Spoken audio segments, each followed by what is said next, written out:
Is this real? That's what millions of viewers whispered as they watched the 9-second video burning through every corner of the internet. A flight attendant, a sharp slap, a man in a gray suit, eyes stunned, head turning slightly from impact. Then silence. The clip had no caption, just shaky camera footage and the sound of someone gasping off screen. Within an hour, hashtags exploded. Who is he? Slapgate, Sky Nova incident.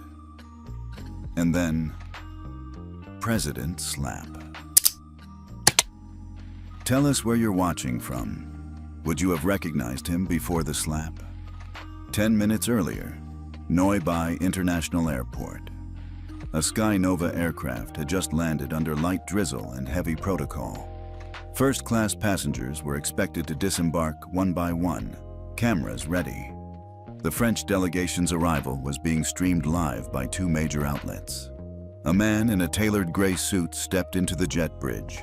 No entourage, just a simple carry-on and diplomatic badge tucked inside his coat. That's when the young flight attendant blocked his path. Her eyes scanned him from shoes to collar, unimpressed. "You lost?" she asked, voice flat.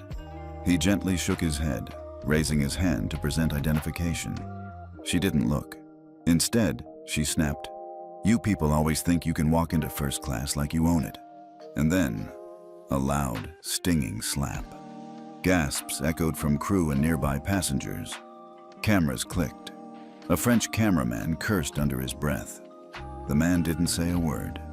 He adjusted his cufflinks, nodded slightly, and walked off the ramp. No one, not even the Prime Minister of Vietnam waiting at the diplomatic gate, realized what had just happened. But 5 minutes later, over $4.7 billion in airline credit would freeze, 87 flights would be grounded, and one airline CEO would be packing a bag. The man they thought they humiliated? He was the president of France, and this was his opening move. The French president didn't travel like other world leaders. No entourage, no fanfare, just a low-profile diplomatic badge and a habit of watching before acting. Laurent Bechet had always believed that power didn't need to shout.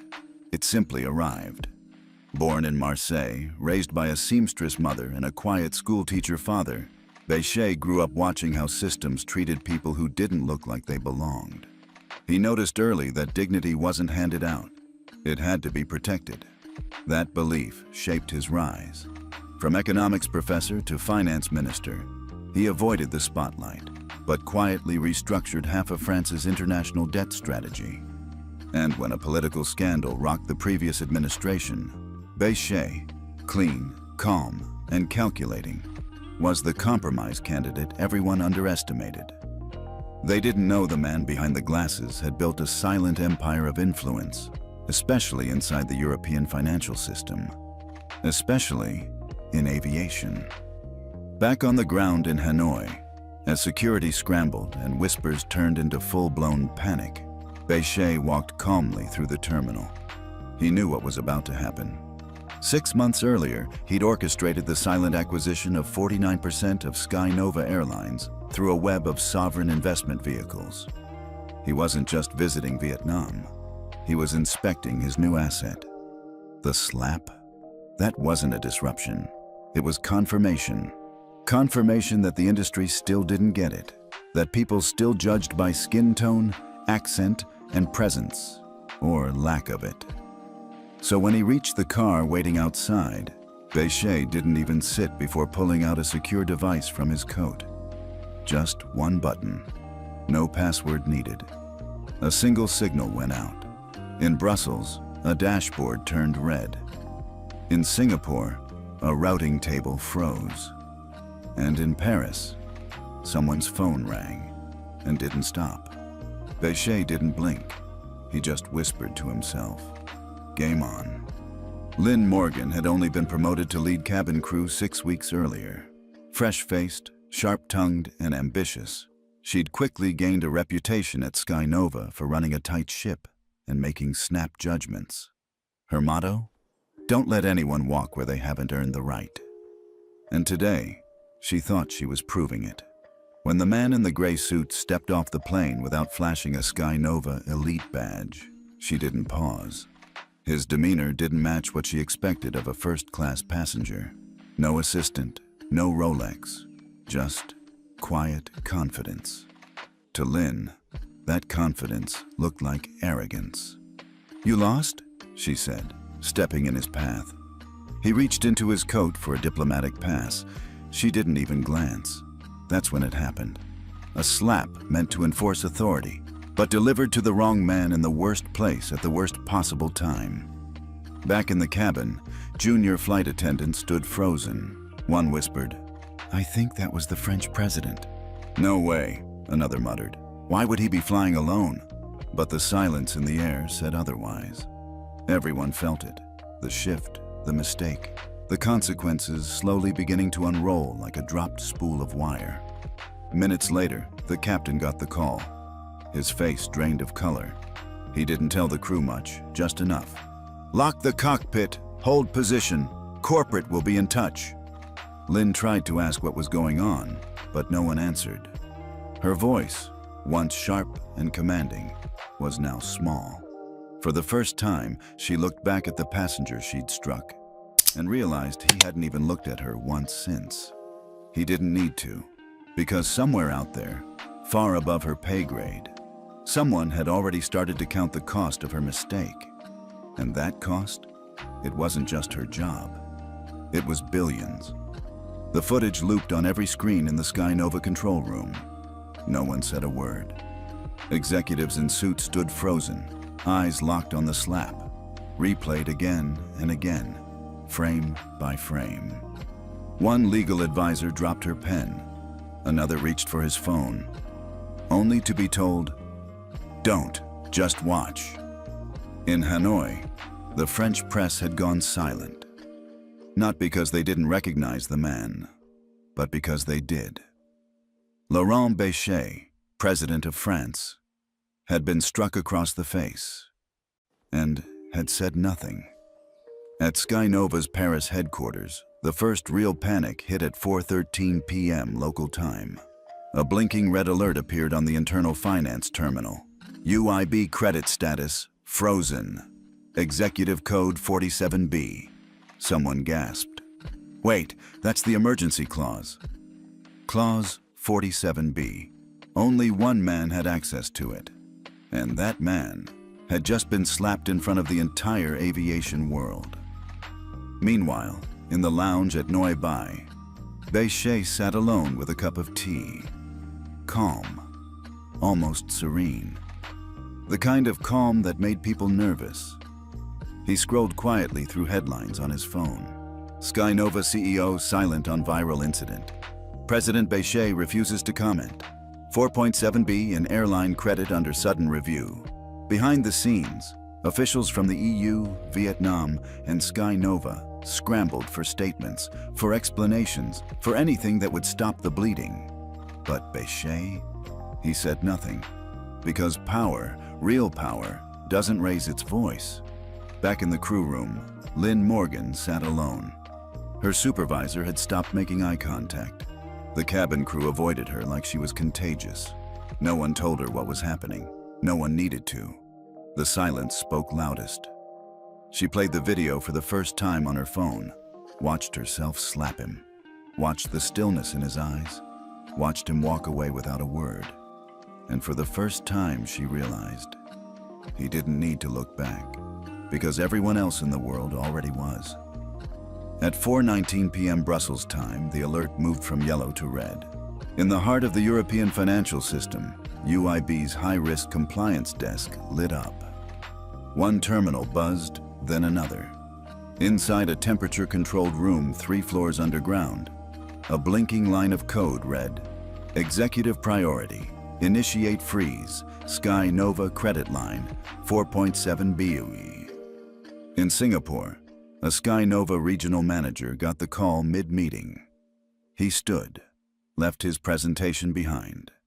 He didn't come back. In Toronto, 2 hedge fund partners hit pause on a $300 million secondary buy-in. One whispered, "Pull out before it hits the wires." Back in Paris, the CEO of Sky Nova, Francois Duval, was boarding a train to Brussels when he got a direct message. Landline only. Urgent. His assistant's face turned white.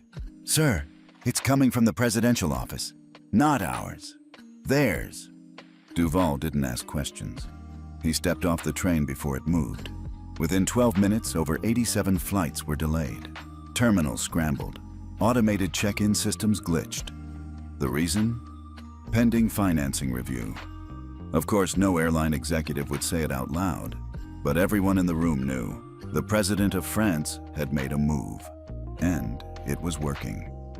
In a quiet hotel suite in Hanoi, Béchet placed the secure device back into his coat pocket. He didn't smile. He didn't celebrate. He simply looked out the window. "Sometimes," he muttered, "you don't slap back. You just remove the ground beneath them." In the background, breaking news alerts flashed across screens worldwide. French president involved in Sky Nova disruption, 4.7B in aviation credit suspended overnight. Who really controls the skies? And for the first time in years, the world paused, not because someone raised their voice, but because one man didn't have to. By morning, the cracks had become canyons. Sky Nova's stock dropped 11% within the first hour of trading. News anchors across Europe fumbled through breaking headlines. Analysts tried to downplay it. Temporary freeze, minor credit review. But no one was buying it. Because behind the scenes, every funding partner had gone quiet. In Frankfurt, a boardroom full of risk officers from the Bank of Central Europe sat staring at one number, $4.7 billion, frozen, with no release date. One whispered, "Is it retaliation?" Another replied, "It's not retaliation, it's regulation. The old kind. The kind no one sees coming." Francois Duval, Sky Nova's CEO, was no longer giving interviews. He was in emergency meetings, one after another, chasing capital that was evaporating by the hour. His advisors floated excuses. We could blame a cybersecurity glitch, or say it was unrelated to the incident. But Duval knew better. "This isn't about the slap," he said quietly. "It's about what that slap represented." On social media, #Sky Nova boycott began trending. Someone leaked the footage of Lynn Morgan's slap from a second angle. Clearer, slower, colder. Public opinion flipped fast. The internet didn't just call it a mistake anymore. They called it a symbol. At EU headquarters in Brussels, 3 commissioners met behind closed doors. He triggered Clause 47B himself. Yes, as the executive sponsor of the airline fund, he has full authority. And he used it, without a press release. One of them leaned back and sighed. "This is Béchet. He doesn't play public games. He resets the board." At Neuilly, the tarmac was quiet again. The cameras were gone. But inside a dark control room, one monitor still showed a paused frame of the slap. President Béchet mid-step, face turned, calm as stone. Sky Nova thought they could walk away from it. They were wrong. By the second day, it was no longer just a viral clip. It was a diplomatic earthquake. CNN opened their morning broadcast with a split-screen left, the freeze notice from UIB with the 4.7B line item circled in red. Right, the infamous still frame. President Laurent Béchet, mid-turn, as Lynn Morgan's hand followed through. The caption, "The slap that shook Europe." At the BBC, analysts scrambled to explain how a single man, a head of state, could trigger such a catastrophic financial reaction without even issuing a formal statement. "What we're witnessing," one senior anchor said, "isn't just political. It's structural. It's systemic." The public wanted answers. And finally, they got one. Le Monde broke the exclusive. A former Sky Nova board member, under condition of anonymity, confirmed what many had suspected. President Béchet isn't just an observer. He's the architect. He was behind the quiet acquisition of 49% of Sky Nova through the Sovereign Stability Fund of France. He's not reacting. He's correcting. That article dropped like a hammer. Social media turned explosive. Hashtags evolved. Slapgate. Sky Nova scandal. President moves. Silently, one TikTok video with 18 million views showed clips of Bechet at past summits, standing silently as others argued, watching from the edge, always calculating. The top comment read, "Y'all really slapped the guy who literally funds the air you fly through."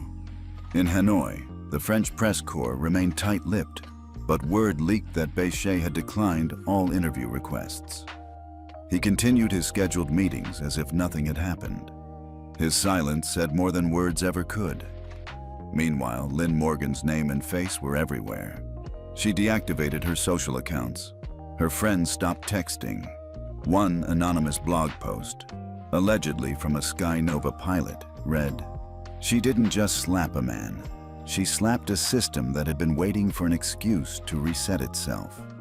By the end of day 2, the New York Times ran the headline, "President Bechet didn't speak.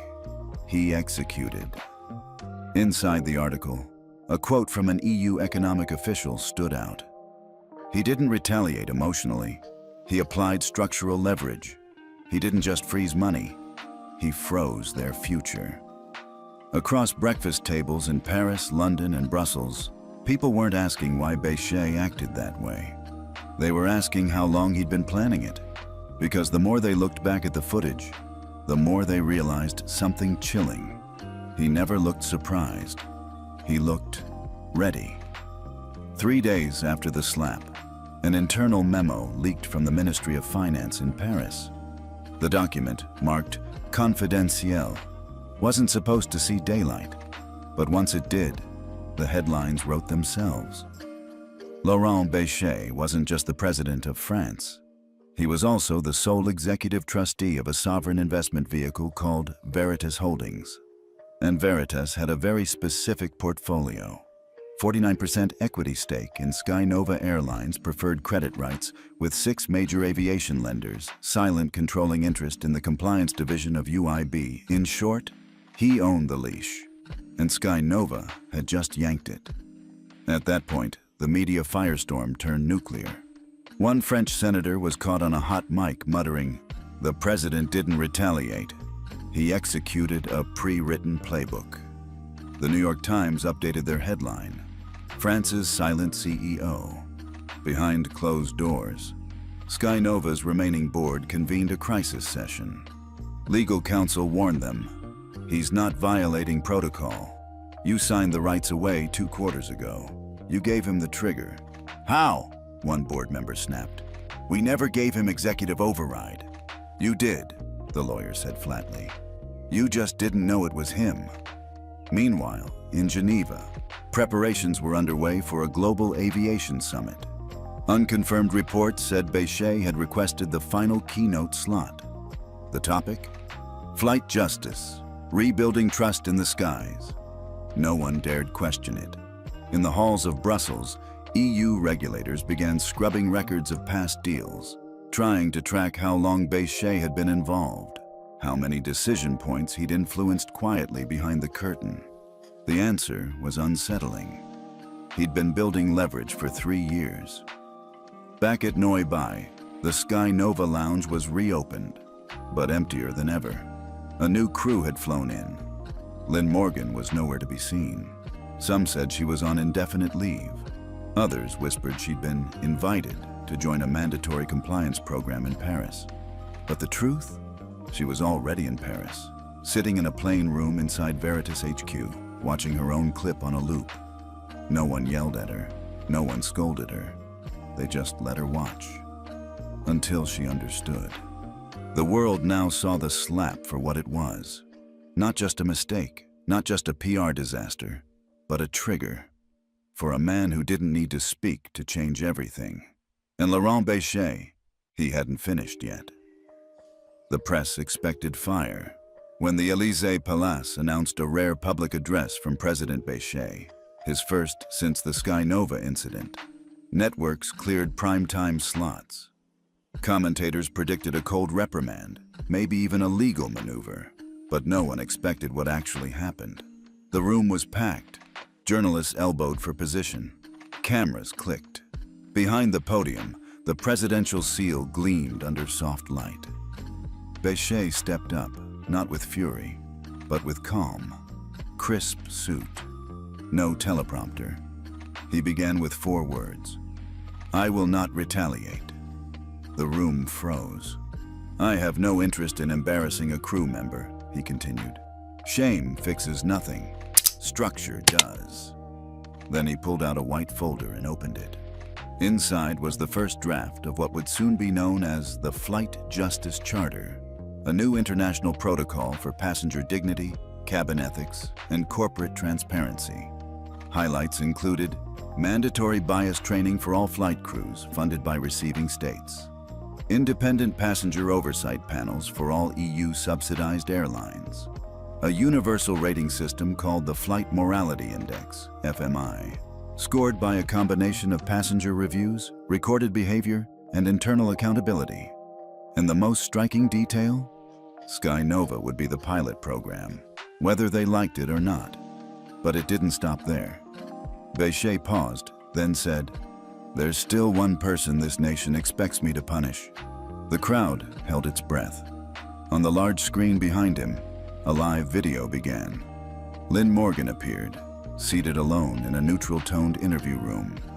She looked different, still sharp but subdued. Her hair was pulled back, her posture straight but humbled.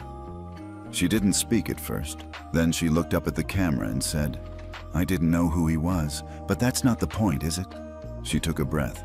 "I thought I was protecting a standard, but what I did, it exposed one." There was no script, no excuse, just ownership. She paused, eyes steady. "I'm not asking for forgiveness. I'm asking for a chance to rebuild the very thing I broke." Bechet stepped aside. The room remained silent. Then he said, "She will not be fired. She will be the first trainee of the program she inspired." A murmur spread through the press. He finished, "True reform isn't built on removing people. It's built on including those who are ready to change." The speech went viral in less than 10 minutes. Hashtags flooded in. #Flight Justice, #Include2Reform. Bechet didn't blink. One user posted, "He rewrote the rules. With one call, one charter, and no shouting." Another wrote, "Would you have done what he did? Or would you have demanded her job? What about you? Tell us below. Would you give her a second chance? Or is accountability something else entirely?" But Bechet didn't wait for applause. He handed the folder to the EU ambassador, turned from the cameras, and exited through the side door, quiet as ever. Because for him, this wasn't about being seen. It was about being followed. 2 weeks later, Sky Nova was gone. Not collapsed, rebranded. In a sleek press event in Geneva, under a soft blue spotlight and no dramatic music, the airline unveiled its new identity. Égalité Air, where dignity takes off. No flashy speeches, no stunt announcements. Just a single statement from the new interim board. "We failed at 35,000 feet. We won't fail again on the ground." Every aircraft would now carry a new decal beside the boarding door. Certified by FMI, Flight Morality Index. That symbol wasn't decorative. It meant something. It meant crews would be retrained under the Bechet framework, led by cultural intelligence advisors. All interactions flagged by AI-assisted cabin logs would be reviewed within 48 hours by an ethics panel. Passengers, regardless of class, could report misconduct through an independent channel monitored by FMI evaluators, not the airline itself. The system was designed not to punish, but to prevent. Inside training centers across Europe, old safety manuals were shredded. A new generation of flight crews began orientation with a phrase printed on page 1. "Your uniform does not determine who belongs here. Your behavior does." And the first person to read those words aloud in class? Lynn Morgan, no longer a chief attendant, no longer trying to prove she belonged. She stood at the back of the room, this time as a student, and a reminder, not of what went wrong, but of what had to change. Outside the training center, a passerby snapped a photo of the new logo being placed on an Égalité jet. They captioned it, "The airline that got slapped, then stood back up." No applause, no PR spin, just quiet reform. Exactly how Bechet wanted it. Geneva had never felt so quiet. Inside the marble-floored conference hall of the International Civil Aviation Summit, representatives from over 40 countries sat in rows, neatly pressed suits, tightly clasped briefcases, eyes fixed forward. Everyone had come expecting turbulence, but what they got was clarity. Laurent Bechet stood at the podium in a dark gray suit. No notes, no entourage, no dramatics. He looked around the room like a teacher waiting for the class to settle. Then he spoke. Aviation is not just technology. It is humanity in motion. He spoke for exactly 14 minutes. In that time, he didn't mention Lynn Morgan. He didn't mention the slap. He didn't even say the name Sky Nova. What he did was something bigger. He introduced the Flight Justice Index, a global scoring system that would measure an airline's moral performance with the same rigor it measured safety and fuel efficiency. 3 pillars held it up. Respect. How well crew and staff treat passengers across all classes. Responsiveness. How transparently airlines handle reports of misconduct. Reform. Whether the airline uses incidents to improve, not conceal. Every airline would be scored quarterly. Those who met the benchmark earned FMI certification. Those who didn't would lose access to EU-subsidized credit lines and be flagged in all government contracts. Gasps rippled through the room. This wasn't just a speech. It was a line in the sand. One executive from a U.S. carrier leaned over to a colleague and whispered, "Is he serious?" The reply, "He doesn't bluff. You saw what happened with Sky Nova." When Bechet finished, he didn't stay for a Q&A. He stepped down, nodded to the moderators, and walked straight out the side exit. But the impact stayed. That afternoon, 11 airlines signed preliminary agreements to adopt the index. By evening, the number was up to 19. Reuters dubbed it the silent reform heard around the world. In the hallway outside the chamber, one young policy aide clutched the printed charter and said, "I thought we were here to discuss carbon offset goals." Another replied, "We are, but what good's a clean sky if it's filled with dirty power?" For the first time, aviation wasn't just about where planes flew. It was about how people were treated once they were inside. And thanks to Bechet, the skies had rules again. 1 year later, the footage still played in training rooms, not as punishment, as a beginning. Inside a modern auditorium in Berlin, a TEDx banner hung over the stage. Rows of airline executives, young crew trainees, and regulators filled the seats. On stage stood a familiar figure, shoulders back, voice steady. Lynn Morgan. She no longer wore the uniform. Today, she wore a slate gray blouse, no jewelry, no script. She took a breath. "I slapped the President of France." And he didn't slap back. He rewrote the rules I didn't even know I was breaking. The crowd stayed silent, not out of judgment, but respect. This story could have ended in shame. Instead, it began a charter, and it changed me. It made me understand the air we fly through isn't just physical. It's ethical. Halfway across the world, at a quiet cafe in Marseille, Laurent Bechet sat alone with a folded newspaper beside his cup. The headline read, "Former President Bechet declines second term. Time to make room." He hadn't said much since Geneva. No press tours, no memoirs. He left office as quietly as he arrived. Égalité Air was now the highest-rated airline under the Flight Morality Index, scoring 9.6 out of 10 for 4 consecutive quarters. The phrase, FMI certified, had become more than a sticker. It was a seal of trust. Other industries had begun copying it. Hospitality, retail, public transport. What started with a slap became a standard. At the annual FMI summit, someone asked Bechet what he'd say to the people who thought he'd gone too far. He smiled faintly and said, "I didn't go far. I went deep, into the parts of a system we thought were normal." And yet, the most viewed video of the year wasn't from a summit or a press conference. It was a quiet 43-second clip. Lynn Morgan exiting a plane as a passenger, walking past a younger attendant who smiled and nodded gently. She nodded back. Nothing dramatic. But in the comments section, someone wrote, "Poetic justice isn't loud. It lands like a plane, soft, heavy, and undeniable." Across airports in 22 countries, digital banners now greet travelers with one simple phrase: "The skies are watching, so are we." And as for the man who once stood still after being slapped, he's rarely seen now. Some say he's helping draft similar frameworks for public education. Others say he's just walking more these days. No motorcade, no spotlight. Just another man in a gray coat, somewhere near the edge of a crowd. Still listening, still watching, still moving systems, one quiet shift at a time. Because in the end, that slap wasn't the climax. It was the catalyst. And Laurent Bechet, he never needed revenge. He just needed the world to finally pay attention. Thank you for flying with us. The skies are a little more just now. What would you have done in his place? Would you have stayed silent like Bechet, or demanded justice out loud? And what about Lynn?